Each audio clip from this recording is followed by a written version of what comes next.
Welcome to EntreProgrammers Podcast, the podcast for developreneurs, the podcast where you get to be a fly on the wall listening to real conversations of three developers trying to tackle the challenges they face as entrepreneurs. All right, we're live. We are live. Or are we? Yeah, maybe not. We slipped into an alternate reality here. I'm trying not to fall asleep here. I'm in Rome. Oh, yeah. So what time? So it's afternoon, late afternoon, right? Or yeah, it's like 6 o'clock p.m. Okay. Here. It's like when did you land? Just in the last day, or let's say Friday, so yesterday. Yeah, but Okay. like I left on Wednesday night at 10:30, and then arrived in Rome at like 7:30, like 8 o'clock. So p.m. the next day. okay? Because it was like a 12-hour flight. So Oh, major jet did lag. you? Was it a direct flight, or hey, Yeah. Chuck? Hey, Jack. From the city of brotherly love. We can't. You're very, very quiet. Very, very quiet. Oh, there's Manny. Hey, everyone is here. Yeah, no, I think it was like, it was a direct flight from LA. So 12 Okay. hours from LA. Is that better? No, Nope. sadly, no. Wondering if you're coming through your device, like your mic on your. You might be coming through the laptop mic and partially covering it or something. It's kind of what it sounds like. Could be. That any better? Nope. Is that better? Nope. No. Only now we can't see you either. I still want to make a podcast. It's called Mic Check. Yeah. No, I'll do the every episode. Like, can you hear me now? No? All right, like that. Tap, tap, tap. Last episode on Mic Oh Check. man, I can hear you typing. Like that. Josh was breathing into the microphone. Yeah.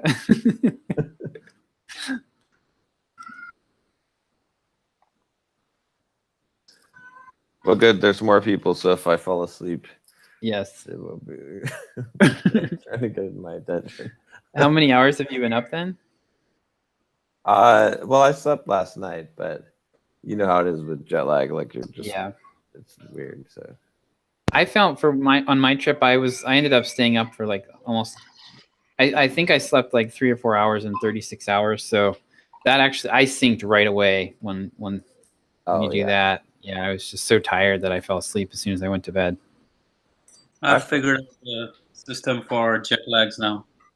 I've been jet lagging for the last 18 years of my fucking life. So yeah.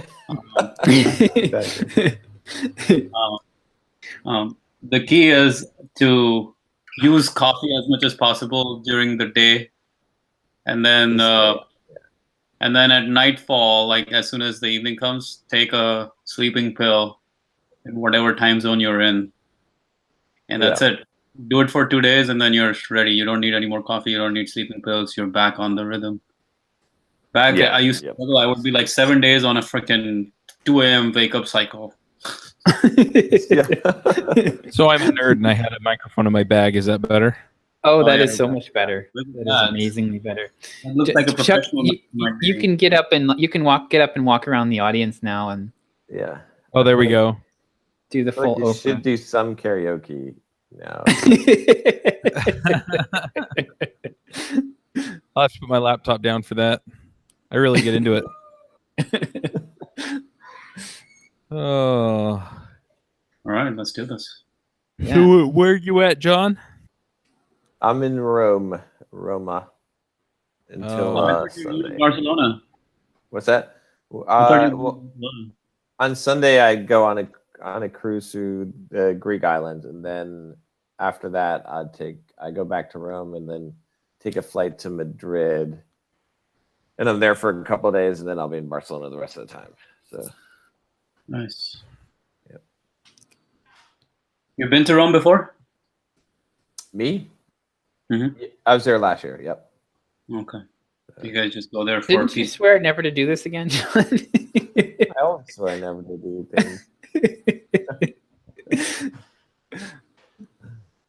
This one's not as crazy of a trip though. It's only 3 countries, like so, and only like a month and a couple weeks.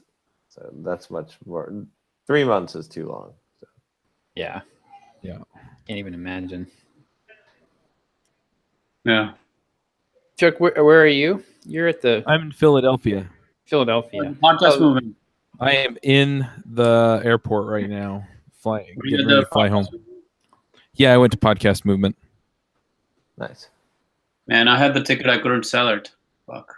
Oh, Really? Huh. Yeah. They said no, you can't sell it. Fuckers. nice. How was it, Chuck? yeah. It was good. I don't know. So I used to kind of know everybody who was here at Podcast Movement, and this year it wasn't quite that way so much. The other thing is that I'm still kind of depressed just from things, Yeah. my dad passing and all that stuff, and I don't know, what the natural progression of that is, but there were some days that I just didn't really feel like socializing either, and so it was kind of a dud that way. I did run into some folks I knew the last day and connected with them, and that was really good. And I got really inspired by some of the stuff that I saw at some of the sessions and, some of the interactions I had. So that was all positive. And I'll probably come back next year and hopefully be a little more willing to socialize. But yeah, this year I just wasn't up for a lot of it. So I didn't go to any of the parties or anything like that. But the big takeaways this time were essentially, so one thing that we've talked about in the past is the stats with Blueberry. Yep. And I went to a session that Todd Cochran was talking at. He's a longtime podcast guy, and he was talking about podcast stats. And apparently, the IAB standard for podcast tracking came out in December, which is when all my numbers dropped. Oh. And Well, there you go. Blueberry and Libsyn were both on the train helping make those standards up. And so apparently they've been using those standards for the last few months. And, it would have been nice if they had emailed me and said, hey, we're changing the way we're tracking stuff. Hey, all that traffic you were getting, half of it's gone, buddy. Well, so I looked at the standard and they kind of talked through some of it, and a lot of it makes sense, right? They cut out anything that was like a header request or things like that, right? And so, yeah, and then the other thing is, and I think I said this when we were talking about if I built my own stats thing, if it came from the same IP address and user agent within 24 hours, it was a duplicate. And that's the standard on the IAB standards. Okay. So I'm actually fairly confident that instead of building my own stats engine at this point, I think I'm just going to see if there's a way for me to hook into theirs. Okay. Because then I don't have to worry about, matching up with the standards and things like that. I can just, Right. And so I can say, look, sign up for a hosting plan. Use one of these, if you use Libsyn, they do tracking. If you use Blueberry, they do tracking. And then we'll just pull the numbers from them and we'll give you and your sponsors the reports. Right. Does Blueberry, is that hosting as well? I thought they just did. They just offer both. Did like a plugin that you could use on your site to stream. Yeah. So they have. Anyway, they do have a plugin that does a player on your website and stuff like that. And then I think it's PowerPress. But then on top of that, they offer stats tracking for your media, and they also offer hosting. Okay. And so you can do the whole thing with them, and that'll work. So right now I'm just using them for download tracking because I have a sponsorship agreement with Cashfly for my downloads. So we'll see how that goes. I'm actually halfway tempted to terminate that and just move everything back over to Libsyn. I don't know. since they both use the IAB tracking and then just work things out so that it pulls the numbers from both, from either one. Or if you want to do pod track or something like that, it'll pull stats from them if they have an API. But then I don't have to build this whole engine to track downloads and all that stuff, blah, blah, blah. Right. Then it's just, here's the podcast workflow. Here's your sponsorship workflow. And that's it. Right. And then if I get a lot of requests for, hey, we really wish that you would do the hosting too, then I can look at what I want to do that way. And, there's definitely a market out there for it, and I could probably charge a little bit of a premium for it because it would directly integrate with everything else that I've got. But if I don't have to build a service into this right now, I don't want to. So, Yep. But yeah. So anyway, I'm not going to build a stats tracking service. I'm just going to pull the info from one of these other services. Okay. So I'm just going to make sure that Blueberry's happy at this point. And yeah. And they have APIs. Unless you guys think I'm crazy. What? Do they have APIs for that? They do. I need to talk to somebody over there and make sure that I understand how their API authentication works, because I'm not sure. I do have an API key for them, but I think it's just for my own stats. Oh, okay. And so I don't know if I'm going to have to, I don't want to have to force my customers to go contact them and request an API key and then put it in. I'd like to work things out so that I have some sort of partnership with them. And then if we can do some kind of third-party verification or something, then, then we can work from there. Right. So I may go talk to their folks, but yeah, that's kind of what I'm leaning toward at this point. I mean, you're basically building an abstraction layer over top of Blueberry and Libsyn. So, if you decided you wanted to host in the future, you could do that, or you could white label their services. Yeah. So. And that might be worth it too. In fact, that's probably even a better option, because then I can just treat all of my customers as my customers, right? Exactly. I don't have to go jump through the hoop of, oh, well, I need this blah, blah, blah for the stats. Yeah. Right. Right. Well, you could, you might be able to do it kind of abstracted initially, just manually by when somebody signs up with you, you create the Libsyn account and they don't even have to know it exists. Yeah, that's true. And then just figure that in to the cost. And you could also think about would you actually need a bunch of different accounts, or could you just use one and have a bunch of different shows in it? That's true. I don't know. I think I'd rather just talk to him. I mean, I know Rob over at Libsyn, and I know I've talked to Todd a couple of times over at Blueberry, so I could probably figure something out that way.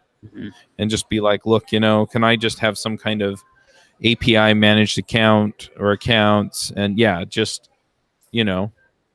we just negotiate some kind of rate so that I can pass the costs on to my customers.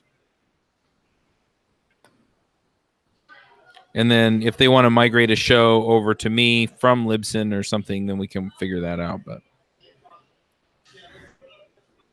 anyway. Nice. So that'd be interesting. The other thing that came out of it was that there was a talk, and then I wound up talking to the company at their booth. It's selfpublishingschool.com. Okay. And it's about writing a book and publishing. I know the guy. Chandler Bolt. Yeah. Oh, okay. So I chatted with him a bunch. I chatted with a bunch of people who work for him, and I wound up signing up for their course, and it's been super good so far. So my plan is over the next, it kind of opened up a whole bunch of possibilities in my head. So one of them was that, I could probably crank a book in, a couple weeks, 30 days. I could probably get the rough draft done in a week or two, because I've already been thinking about this stuff for my course, and then grind the course out, and then make sure that I have the book ready to launch, in a few weeks, and then do a book launch, self-published, and turn around and do the course launch along with it and use the book as kind of a feeder to the course. And I feel like within the next few months that might bring in a steady stream of income, a little bit steadier, I think, than the sponsorships, which seems to come in, big drips, and then, I have to wait until the next one I landed comes. So anyway, so I'm kind of looking at that. With what I paid for the course, though, I'm definitely going to be writing a book or three. But if I can do a $10,000 launch, then I basically make more than double my money back. So that's kind of what I'm aiming at there. The gym membership. Yeah, but then it's a lifetime membership, so then I can just go back through the process and do it again for another book. And I think what I'm going to do is, I also have been thinking about doing like 1 hour videos, sort of like Peep Code used to do. And it would be like, basic React in an hour, basic Redux in an hour, and just make sure that I'm putting out, a couple videos every month. And that way I can start offering a subscription service for that. So people can come in and they can, they get access to all of the backlog of the videos, except for maybe like the $500 course on finding a job, or, some of the more expensive things. If they sign up for a year, maybe they get access to those other, one of those other ones or something. But then I can build out some series and things like that around the shows that I have. And I pretty well at this point think I want to focus on the JavaScript community, since that's my largest show, and just sell that for all it's worth. Because I figure I have about 8,000 or 9,000 email list subscribers just for JavaScript, and then I have 30,000 subscribers to the podcast. And so I don't see any reason why I shouldn't be able to sell those as I come out with them. Where did you get the podcast subscriber numbers? I pulled them out of Blueberry. It gives you the exact numbers?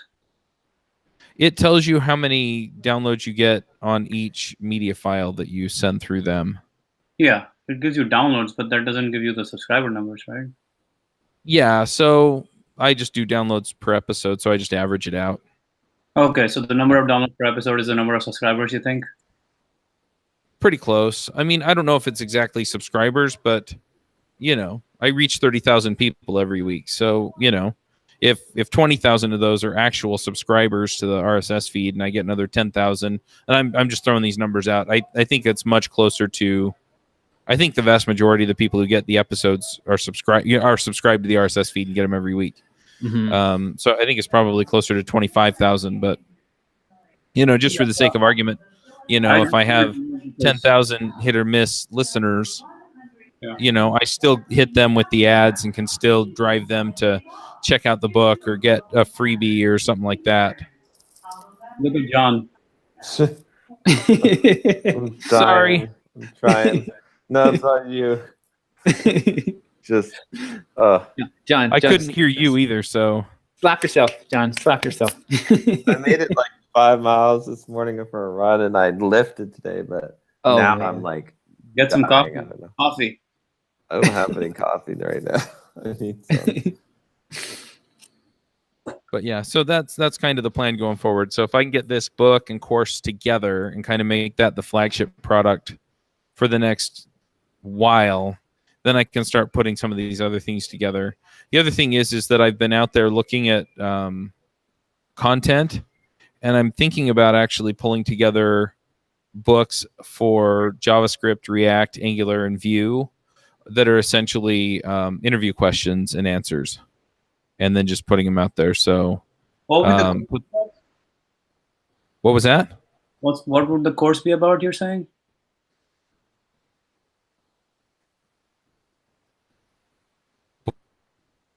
So if I put together a book that was like a list of interview questions that people ask about React, for example, and then just explain the answers, so it's a, well, it depends, right? Or, and here's what it depends on, and here's what the answer is, and explain the concepts around it so that people, especially newer people who are trying to get a job, they can just come in and pick that up and be able to answer technical questions about it. Stuff like that. Okay. Makes sense. because I'm seeing a lot of books get traction on those. I've seen one on Python and one on Java, but I haven't seen anything in the JavaScript space. So, is the Python one the self-taught developer? Is that the one you're thinking of, or? it was on Amazon. I was poking through Amazon to see what was out there. Yeah, there's a lot of like all the top programming books right now on Amazon are pretty much Python. Yeah.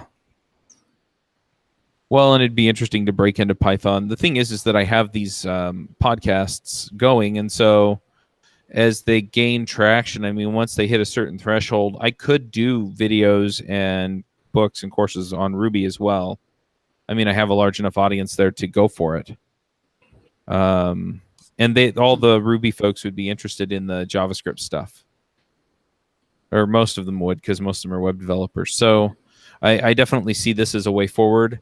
And I mean, if I can get a consistent, $10K a month in product sales, I'll keep selling the sponsorships, but then I have a kind of a monthly nut that I can lean on and rely on.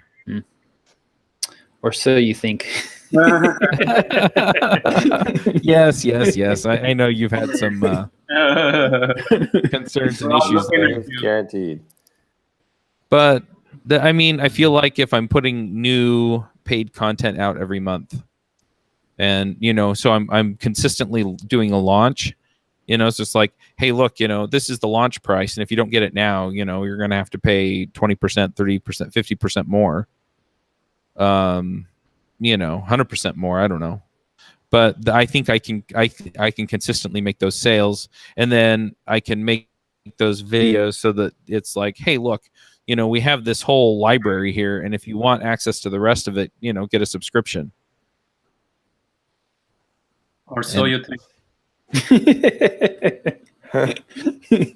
Well, the thing is I have the marketing engine out there already. Yeah. I have the podcasts out there, so it's just a matter of pulling it back into this stuff and focusing on it. So yeah.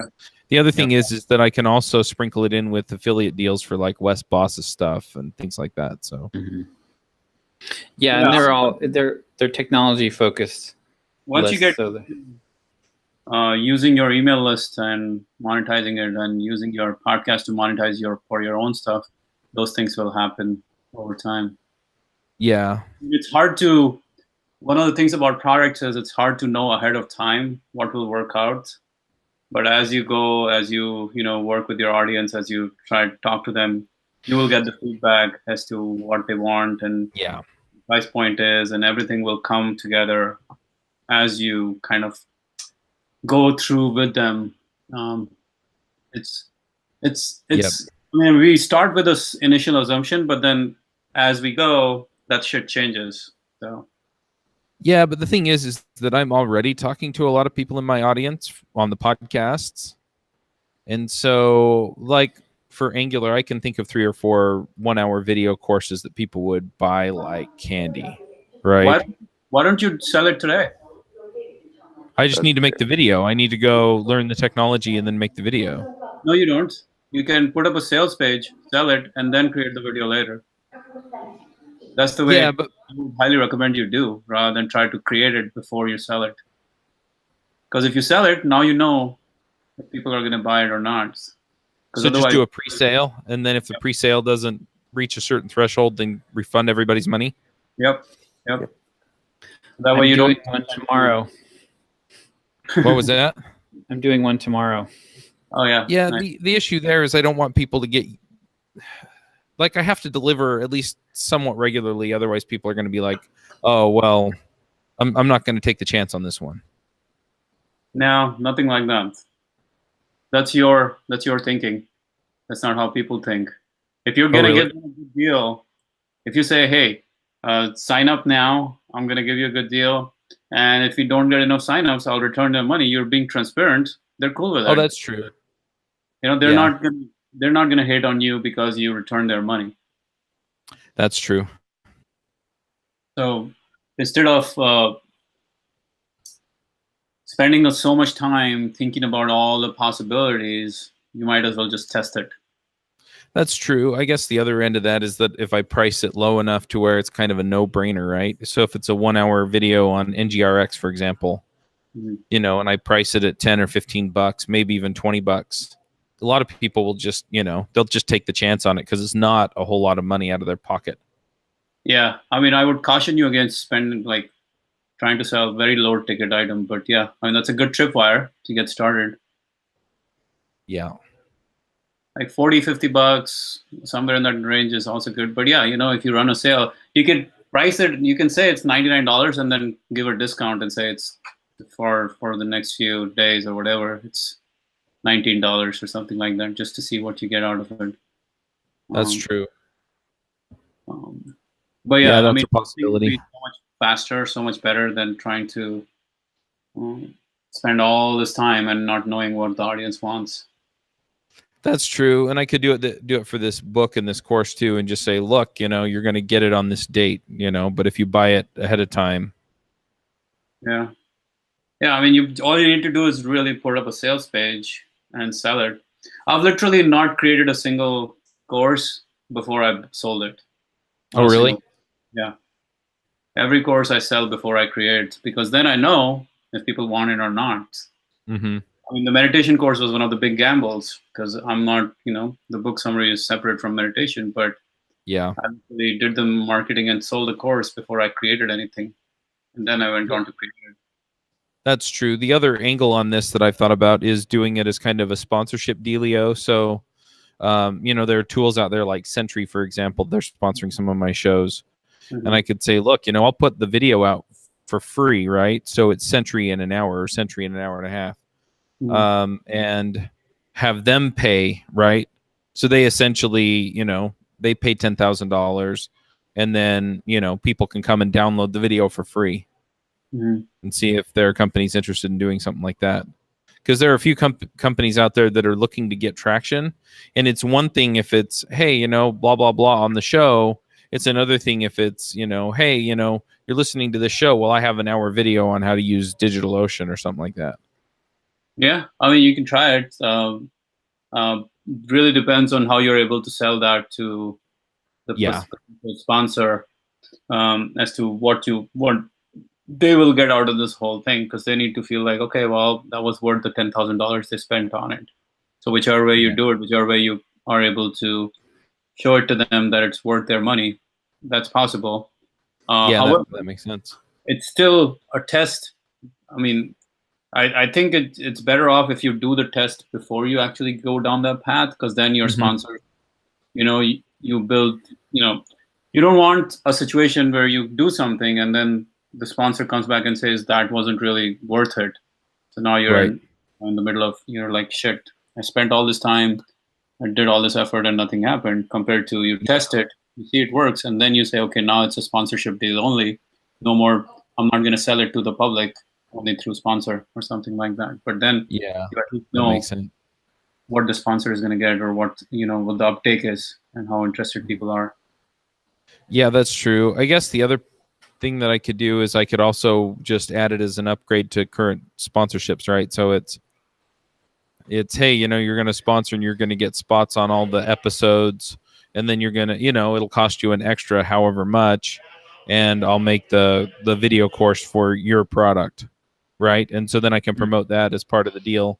And so then there are going to be some people who just go check it out because I said to, and there are going to be some people who want to go and kind of see what it's about. So they'll go watch the course and go, oh, this is really nice. And then they'll sign up. Yeah, I would say don't be afraid of selling, because that's very typical when you're trying to put together a course and try to sell it yourself. You feel kind of like we all do. We feel that trepidation, like, shit, what if, you know, there's this subconscious fear of selling, but you gotta get used to it and just go ahead and sell the damn thing and see what happens. Because there's this thing you feel like, oh, what if what I'm putting out there works? Huh? Yeah. I know what I'm putting out there works. I know that it's worth the money. And so I'm not as much worried about that. And I feel like if there's something that I leave out, I can add it in, and I can email all the people, you know, who bought the course and just say, hey, look, this other thing came to my attention, or, you know, I had intended to put this in and somehow it got overlooked. Here you go. and people will appreciate that. There's, people are pretty forgiving that way. I'm not so worried about selling it because I'm pretty confident that it's going to be what people want. So that's it then. Yeah, you should sell it. You should pre-sell it. It'll be so much better. I totally should. The other thing is that I don't have openings on all of my shows, but I have openings on several of my shows, even if it's just the end of the show post roll. And so I can jump in and put my stuff in there. Yeah. Not only that, I mean, think of it's almost like you have to think also in terms of nurturing and selling through email. Like, think of a lead magnet that can lead to this course that you're trying to sell, rather than try to sell directly on podcasts. It can work. It works. I've done that. I've sold directly on YouTube and podcasts, but it's way more effective selling through email, because then you can sell again and again to that person a lot of different things. So instead of just saying, I'll just sell the course directly on the podcast, you can sell the lead magnet. I'm not sure if you're cutting out or if I am. I think it's Manny. Okay. Going now. I am on airport Wi-Fi, so you never know.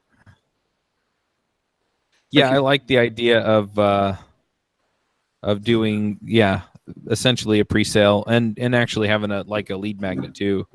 Hey, because like the first chapter of the book is going to be here are 3 things that you can do right now that are going to make your job search way more effective. And so I can just give them that chapter and then just be like, look, the rest of the book's going to dive into, how you take advantage of all the rest of the stuff. Mm-hmm. Yeah, and the good thing about lead magnets, like putting out lead magnets, is it's a good test to evaluate what the market wants. Mm-hmm. Depending on the conversions, if this is something the market wants or doesn't want. So lead magnets are a really easy and cheap way to constantly evaluate what people are looking for. Right. That makes sense. All right. John? Yeah.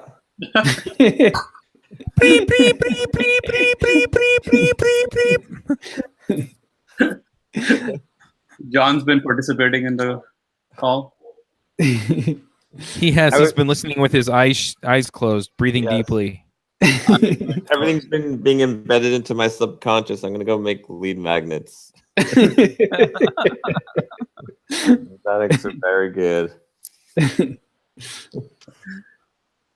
So what's in Rome, John? What's here? Like why am I here? Or like because I'm going on a cruise that leaves from Rome. So okay. I'm here a couple days early to fight the jet lag.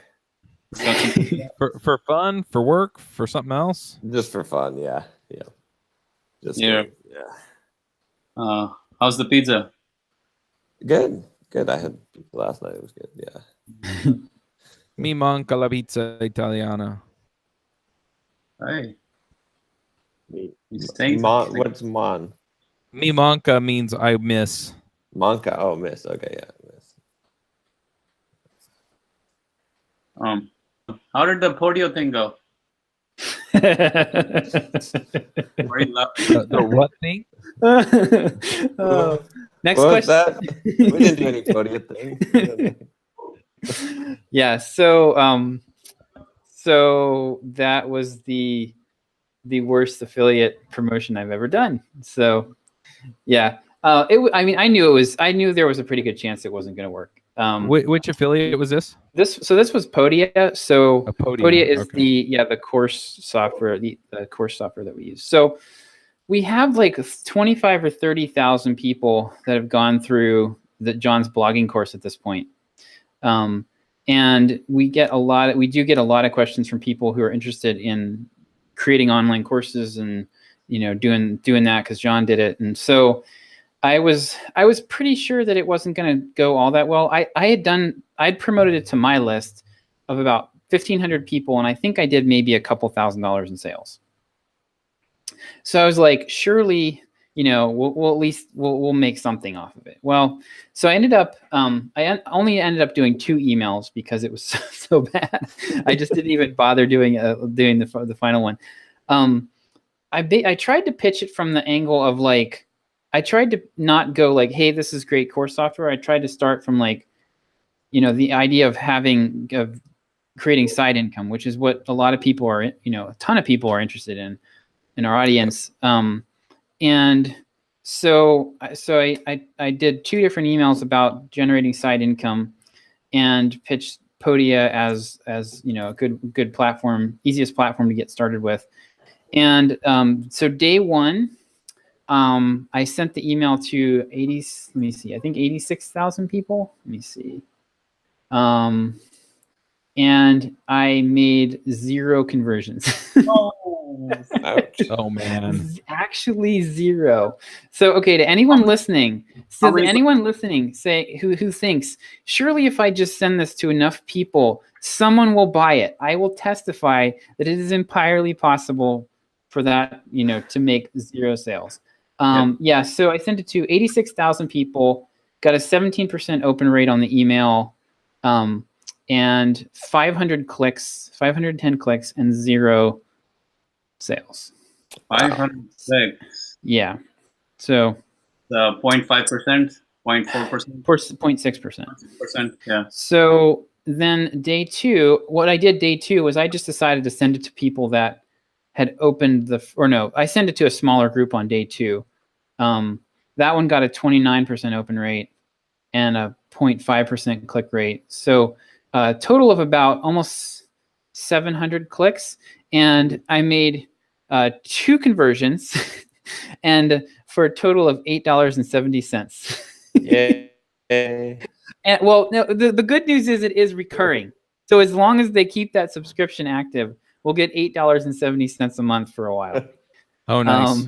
Yeah. Hey, I will pay you $8.70 a month for perpetuity if you keep mailing my products.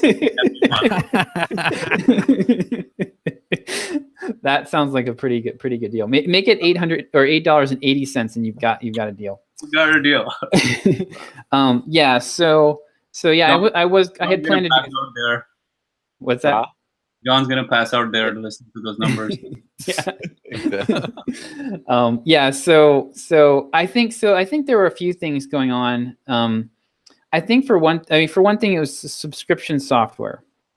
So I'm not really planning on promoting subscription software in the future. Like we've done really well with Bluehost, but I think it's because they're paying us like an insane amount of money, and the customer's only paying them like $2.90. So it's practically free. Like it's like $2.90 a month or something for the hosting. So it's practically free, and they know their customer numbers, so they pay us like a big wad of cash. So that works. I think for the most part, though, we've had no luck with Drip. We've had no luck with we've had some small amount of success with Thrive. And basically no luck now with Podia. So subscription software is just not. Oh, and the ironic thing was, so the first email was, I was talking about how we were like, part of the theme was like, John and I were talking the other week, and we're like, the thing that has made us more money than everything else combined, like by a factor of probably 3, is selling courses. Mm-hmm. Yeah. And so I talked about this in the email, and one guy replied, he's like, well, Josh, be honest, don't you make more money from doing affiliate promotions like this? It was particularly hilarious in this context because, we literally made nothing that day. You should reply back. Yeah. I told him, like I said, about 5% of our income comes from this type of, affiliate promotion overall. But oh man, I was also thinking about it actually. Partly it's also the fact that if I'm a course creator, I cannot make my decision that quickly. Like I cannot just tomorrow decide to change a course platform just because you're offering a discount. Well, I mean, I did. I think I drove like 20 or 30 signups from my list when I did it. This is about beginning the journey of course creation, really, is your. Yeah. And if you think about it, like beginning the journey of course creation is also not as simple as we now know it is, right? For the guy who's in the trenches, putting up a website makes sense. Maybe creating like WordPress themes and all that stuff makes sense. But after that, it's like, unless they are really hardcore dedicated to this thing, putting up a membership site is not really so high up on their. Unless they're like in the BizOps space, they're like in the. The odd thing was, there's my cat. The odd thing was, at least a couple of the people that signed up when I did the promotion for my list are people I know are on the Simple Programmer email list. So it's not like, it's not there. The little tiny bit of overlap that I have, I saw some of those people buy. So I wasn't completely off my rocker to try it, but I wonder if it would have been easier if you had like done a webinar of some sort with the guy to kind of explain and walk through the whole thing, and then try to. They're not at that step yet. The problem is you're selling 2x4s to people that are considering building a house.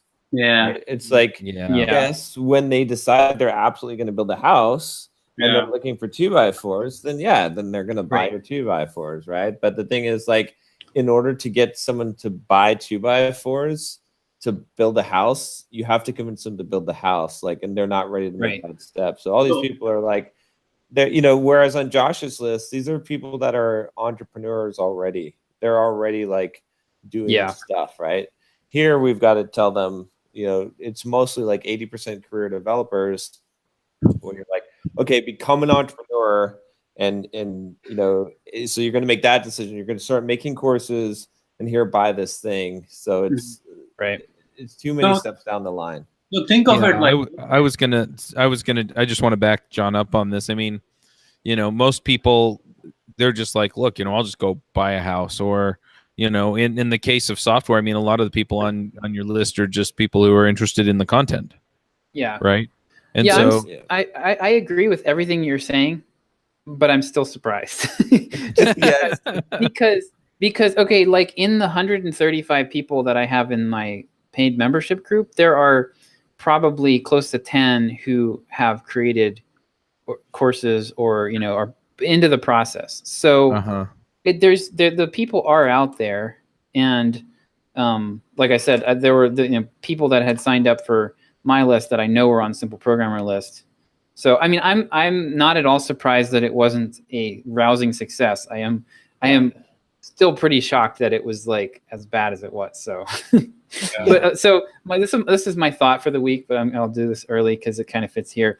My wife she's got this little paper cup, and it has a saying on it that has become my motto lately, which is, it's either a good idea or a good story.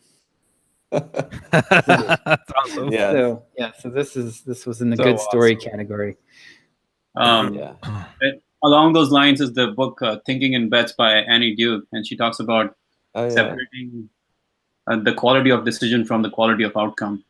So.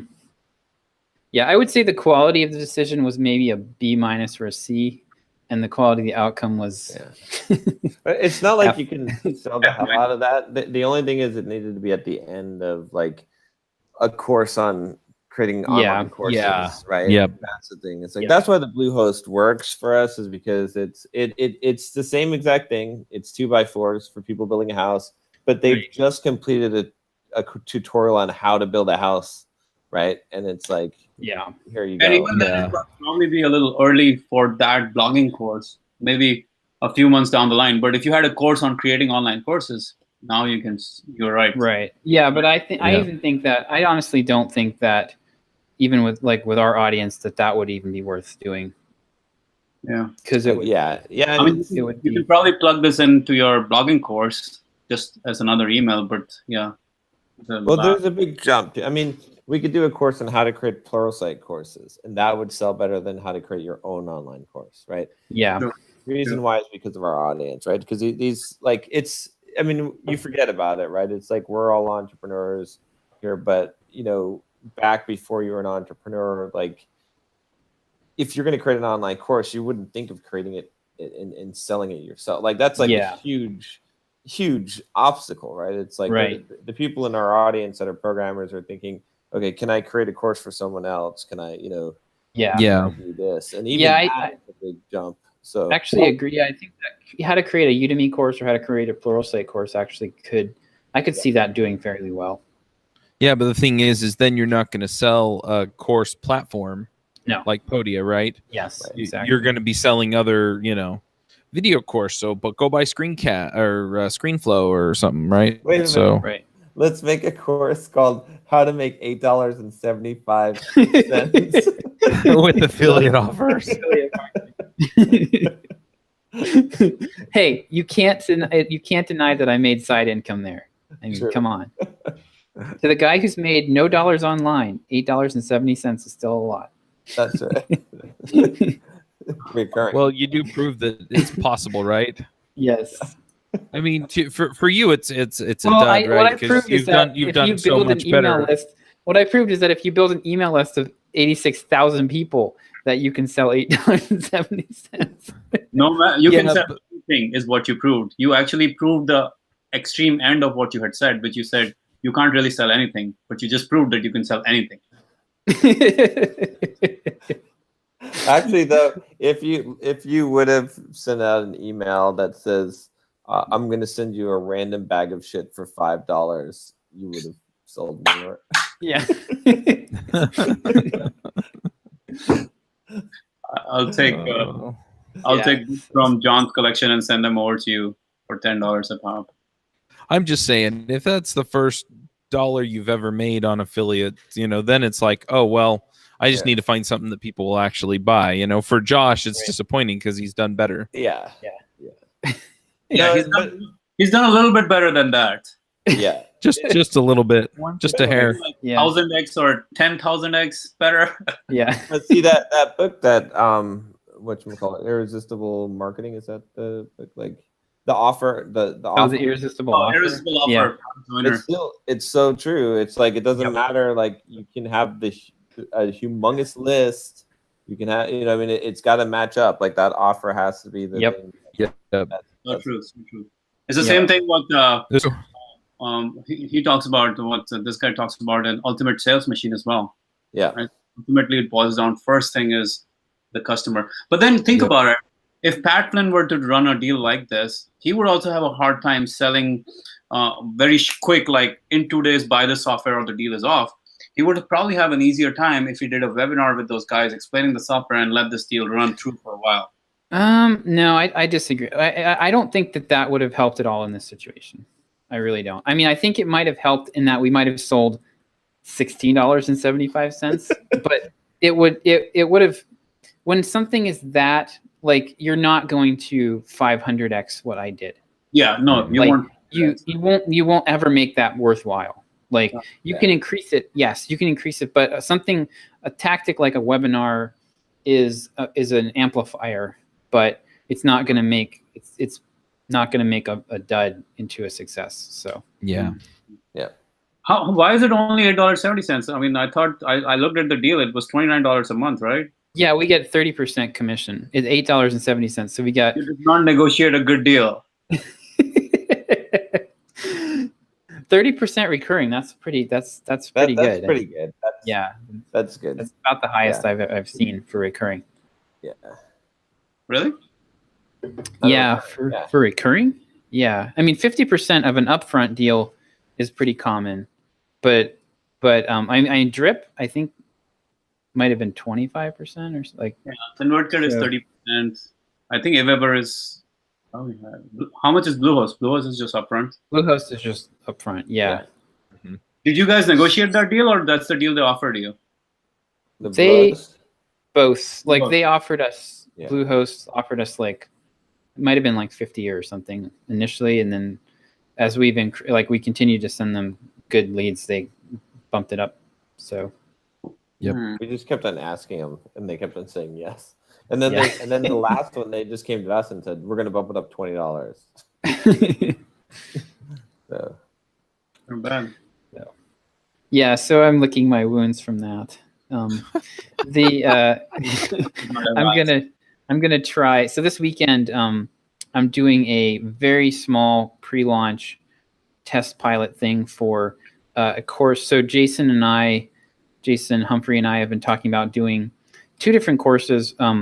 One of them is basically an expanded version of 10 Steps to Learn Anything Quickly, where we take people through as a group. So we started as a cohort, take them through for like 21 days, and we work through the whole plan, make the learning plan, do all the steps, kind of talk about it as a group. So that one, and then we're also talking about doing like a coding interview boot camp type of thing, where again, like short, like maybe 3 or 4 weeks, cohort, like everybody get maybe 100 or so people come in together, work through all the materials together.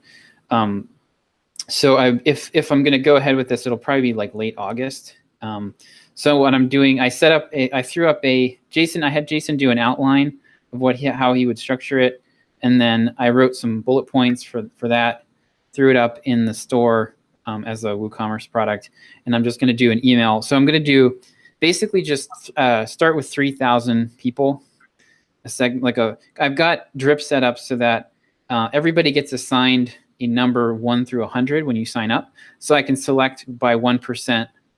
I can segment by 1%. So I'm going to do like maybe a 2 or 3% segment and just send out just one email initially and see, like offer it as a pre-sale for a pretty steep discount, and then see if we make 3 to 5 sales off of that, then I will just go ahead.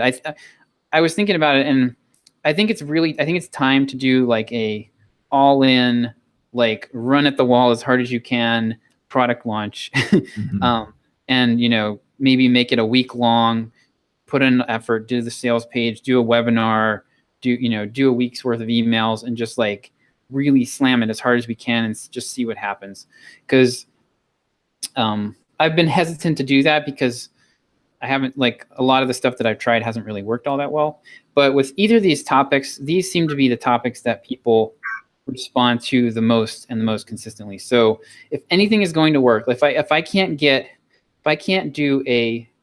make a decent amount of money doing a coding interview boot camp promotion with a guy who's like Jason has coached 36 developers from 0 to job, and coached more than 200 people through the interview process. So like if I can't make that work, then that's some valuable information. So I'm gonna after my move. What's that? Yes, I will have a story. You're right. Story. Yes. Then we'll have a postmortem on quality of decision versus quality of outcome. And you'll also have paper cup. Yes. Another paper cup. I'll be drinking cheap wine out of my paper cup.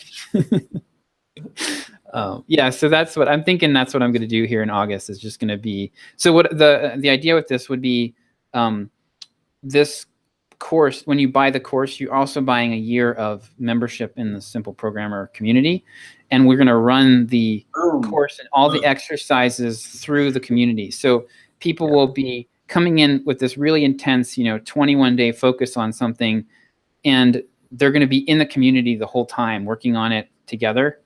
And then, once it's over, they're going to already be in the habit of using the community and everything. So, the community, if you pay for the community, the course is free, or if you pay for the course, the community is free? I haven't decided that. I think that I might give the course to the community members for free, because I don't have a huge number of them so far.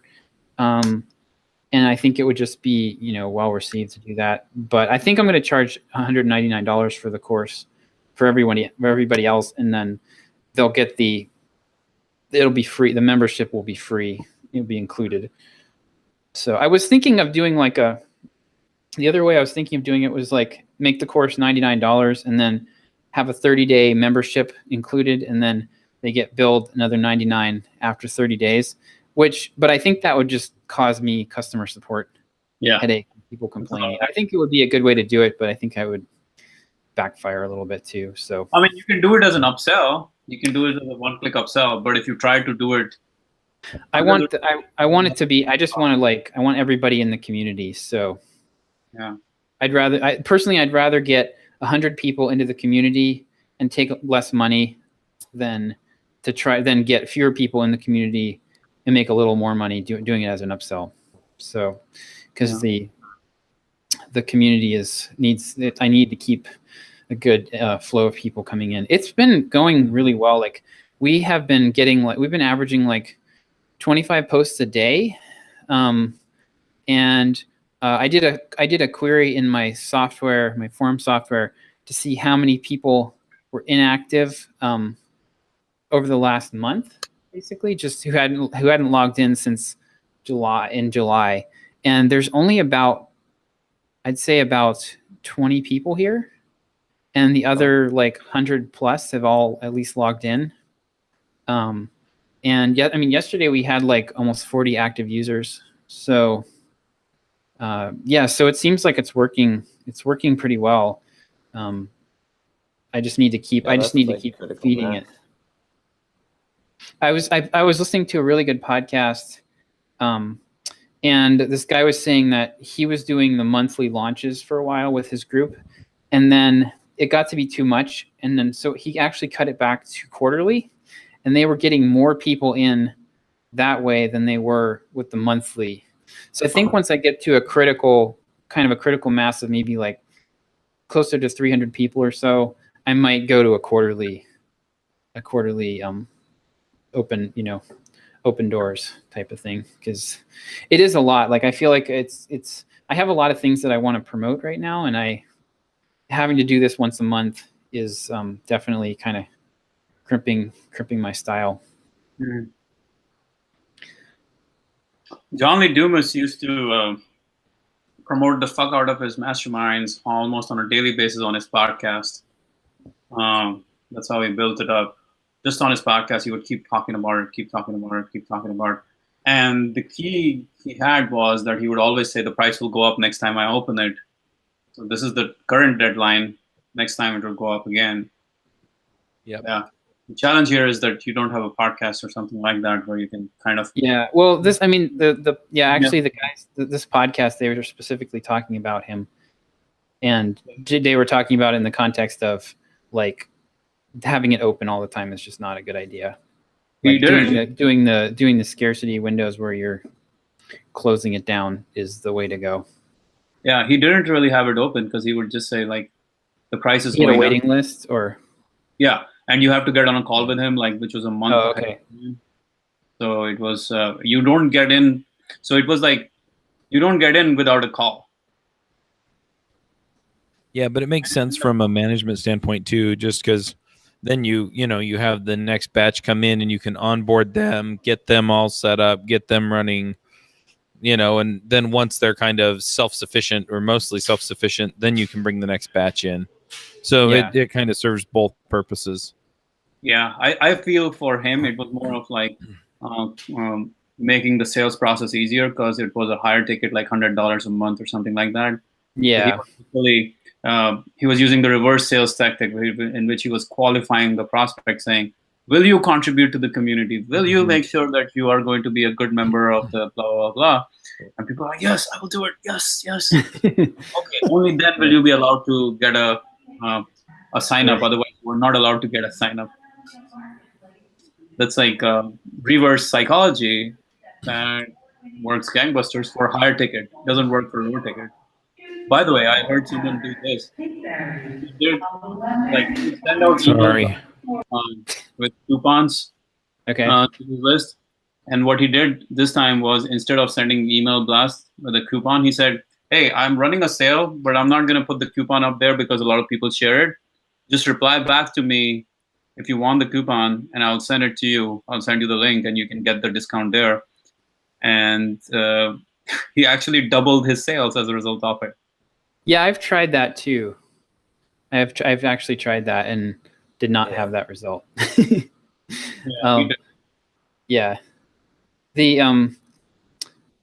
Actually, that's actually how the first 2 rounds of new members that I did, I actually required them to reply, because I was literally just bootstrapping, and I didn't even have a product set up in WooCommerce or anything. Like I was building it as I went. And so I had people reply, and it worked okay, but there was definitely, it was not, I was hoping it would be, I was hoping that approach would be a lot more effective than it was. Because a surprising number of people, I was thinking that it would end up that the people that replied would end up being like almost like 100% conversion. and that was not the case at all. So, I think it works better for higher ticket items because you don't need that many conversions, but the ones you get, yeah, will be that's so true. like the total dollar amount will be much higher because they are qualified through the process compared to anything else. Like trying to sell Yeah. a ticket just normally on email will be much worse than trying to qualify them and then sell them. Yeah, and I also think you need a lot of authority with your audience to do that, which I don't currently have. Working on that. So every time I've tried to make, like I tried that with the coaching. I mean, I got people to pay me $250. I got like 10 or 12 people to pay us $250 for like an initial kind of consult. And then thinking that I could get them to maybe do like a $500 a month coaching thing. Zippo. Nobody. Everybody was like, oh, I might be willing to pay like $50 or $100 a month. What was the outcome you were selling? Basically, look at their current situation and give them a career plan for like a game plan for the next 6 to 12 months. And they were all so super happy. I did half of them. Jason did half of them. People were like ecstatic about the value we delivered, but they were not ready to do a larger coaching engagement. Yeah, but think about it though. Like when you just had a regular full-time job, would you have paid someone $500 a month to coach you on your job? Like, I mean, now you would if you went back to a regular full-time job, but before you became an entrepreneur, before you ever, would you like? I wouldn't. I would have been like, oh, you smoking crack? I'm not gonna pay $500. Right. You know what I mean? Like, I think that's the thing. It's like, it's just like now, of course I would do it. Now I would go back in time and I'd be like, yeah, of course I would pay. So I'd pay someone $1,000 a month to I'm not sure about this. I feel like you guys didn't, there's a specific process on how to sell coaching. There's a very specific way to get people on a coaching call and sell coaching. And just getting on a call and like doing coaching for them and hoping that they will re-up it is pretty difficult compared to actually using a sales process for coaching. That's what all the high ticket coaching guys use. So I think that's where the challenge is. It's not so much that these guys wouldn't pay, because these guys make a lot more money than most of the other industries. But they've got, you need people that are in the right mindset. The amount of money that they make doesn't matter so much as their mindset about where they are and where they want to go. These are the same people who will probably pay for like relationship coaching advice, or maybe dating coaching advice, or go to a gym and pay $500 a month to get coached on building muscle. All of those things, they're doing that. These are the same people who are paying all of that money. So if there was the right sales pitch, I would believe that it would work rather than just getting them on the call and giving them a lot of value. I think there's a sales pitch that the coaches use, that coaching sales calls. There's this guy, Christian Michelson. He's really good at it. Worth looking at it if you're into it. And there's another book called The Prosperous Coach. He talks exactly about that. Steve Chandler, he talks about the idea that a lot of the times in coaching, coaches assume that if they deliver a lot of value on the call, then people will just sign up. But that's the recipe for going broke. Because see, what we were doing was actually we were basically giving them roadmap and then offering them help with implementation. Most of them came back and said, "This is great. I need help implementing this." And then, so I mean, I think I probably could have gotten them to sign up for $100 or $200 a month coaching, but it's not worth it. It's not worth it. No. So, I mean, I think with our list of, there might be a handful of people that we can get with our list of 107,000 people, but it's just not. It depends on what the coaching is too, right? Like, yeah, I've got coaching clients that pay me $3,000 a month right now but they're not, I'm not coaching them on their career. Right. I'm coaching them on starting their business, on doing real estate investment. Right. So it's worth that money. And they're in that investment mindset. They've gotten to the point where they're mature enough that they're willing to invest that kind of money. I mean, essentially that's what a John Lee Dumas, his entire audience is made up of those people. Yeah. It's true. It's true. Yeah, we do have kind of a, the programming audience is definitely a different audience too, right? There's a lot of like embedded mindsets. There's certain things that programmers just believe should be free, and it's like there's some of the, and some things that you just run up against that that are, so it's just there's a little bit of a difference in the Yeah. audience. So. Yeah. By the way, I'm working pretty hard on my upsell scripts. I'm working on 3 different upsells, so it's going to be fun. Nice. All video? All video upsells. Yeah, all courses. So it's going to be back-to-back upsells. And a bump as well. You're gonna get pipe bombs in the mail, my friend. That's fine. You're gonna be like, you'll have this pile of money on your table and you'll be celebrating, and then you're gonna open this package and there's just gonna be White money powder. confetti everywhere. Little bits of Manny. Cool. Well, did you do your other launch or the affiliate thing with your the email, the app people? No, not yet. Okay. Yeah. Let's see if it happens next week. I'm not back in San Diego yet. That's part of the challenge. So, You get your Mac fixed though. Dude, magic, just like that. It just started working? Just started working. It doesn't work in India. No, it was. So what happened was, for one full day, it just totally stopped working. Then I was at the airport. I'm about to board the flight. I was like, fucking, let's just check it. It's moved around a little bit. Maybe something has helped. Turn it on. It's working.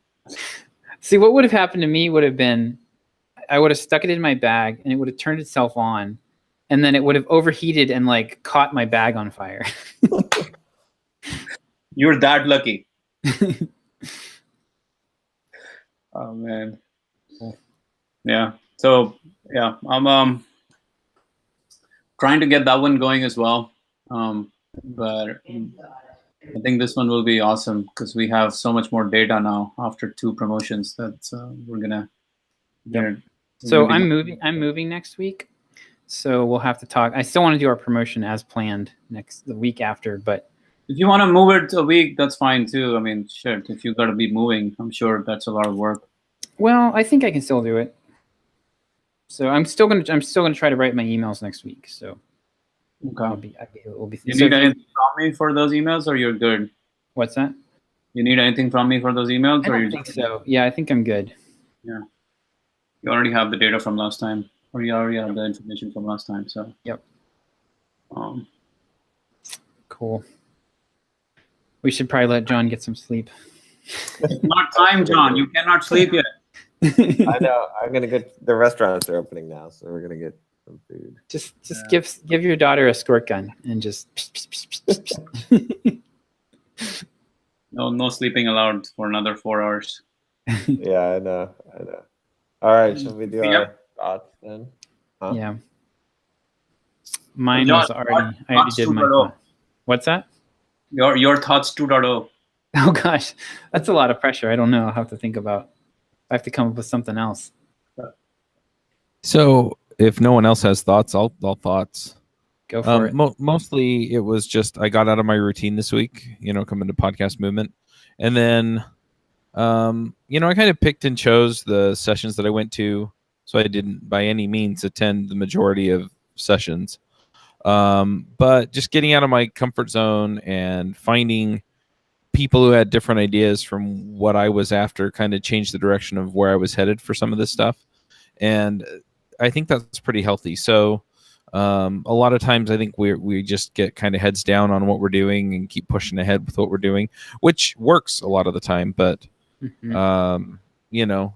finding somebody with a different point of view and having them kind of push back on some of the things that you're doing or thinking really helps. And I mean, that's part of what we do with the mastermind, but we've also gotten pretty comfortable with each other. And so to have somebody just look at me and say, why are you doing that? Or have you thought about doing this different thing? That's really, really valuable. And that's something that really came through for me this week. Nice.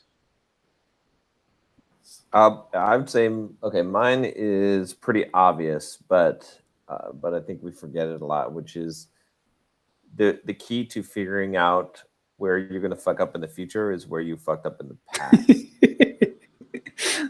Right? So So past performance True. is an indicator of future performance. exactly. So like when I got here, like I mean, every time that I go, like I've been doing travel quite a bit, but every time I do lengthy travel, like I end up like just like gaining weight, not like a huge amount of weight, but like just just like what the fuck, what am I doing, and so or getting sloppy with my routine and stuff. And so like I was just thinking about today when I was doing my run, I was like, okay, like where did I mess up in the past, like so that I can go and say, okay, that's the most likely thing that's going to happen in the future. So if you don't do something to change what caused you to mess up in the past, the same thing will cause you to mess up in the future. So you just have to look at your past and say, okay, what would I have done differently in the past? And now you apply that going forward. But I mean, it's, like I said, it's really basic, but it's so many times that's what trips us up. It's a very simple solution to our problem. So true. I mean, I'll go with 2.0 here. So I'm one of my favorite. I think this was Gary Halbert saying. He said, "A gifted product is more powerful than a gifted pen," or something like that. And that was sort of what was going on this week with the Podia thing. It was just the product itself, the offer really is paramount, and no amount of copy and wordsmithing and persuasion techniques and everything are really going to change that underlying reality too much. So put your focus on the product first, not so much on the copy. Yeah.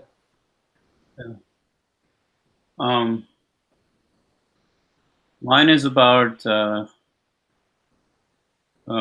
habit formation, really, and it's about like even when you're traveling, when you're doing all sorts of things. One of the things is it's really easy to get off track, get off your normal day-to-day routine. And then really like once you do that, you're really fucked because you now end up doing all sorts of stupid things like eating crap, not working at the right times, not working out. All of that shit goes out of the window, right? So the thing that has helped me the most of like in my travel now more than ever is shrink. Like if I don't feel like I don't have enough time, or I feel like, oh shit, maybe later. No, don't worry about like shrink the schedule, but keep the the scope, but keep the order, keep the discipline. Yeah. So instead of meditating 15 minutes a day, even if I meditate 1 minute that day, if I still wrote my goals as soon as I wake up in the morning and I just did it once rather than writing it multiple times, and if I just meditated for 1 minute, and if I showered and even if I just did 20 push-ups, all of those things actually put you back into your routine, put you back into the rhythm.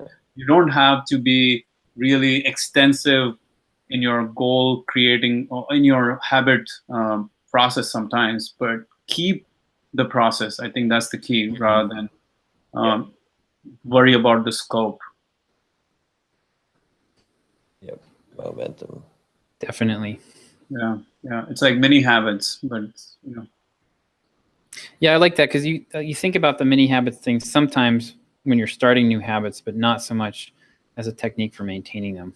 That's right. Really Yeah. It is a good technique. Yeah, you put it on. You nailed it. Maintenance mode. Yep. All right, guys. I will have a different backdrop next week. So I don't think I'll be here because I think I'll be on a boat. So okay. Okie dokie. All All right. You're staying in Philly or going somewhere, or staying in Pittsburgh or going somewhere? Yes, staying in Pittsburgh. Just moving about 5 miles away. Bigger house. Nice. Yes. Congrats. Cool. Very, very excited. So, alrighty, guys. See ya next week. Wanna start a business, but you just know how to code. Listen to John, Josh, and Derek as we figure it out. We are the EntreProgrammers, and we'll teach you straight up to be developers.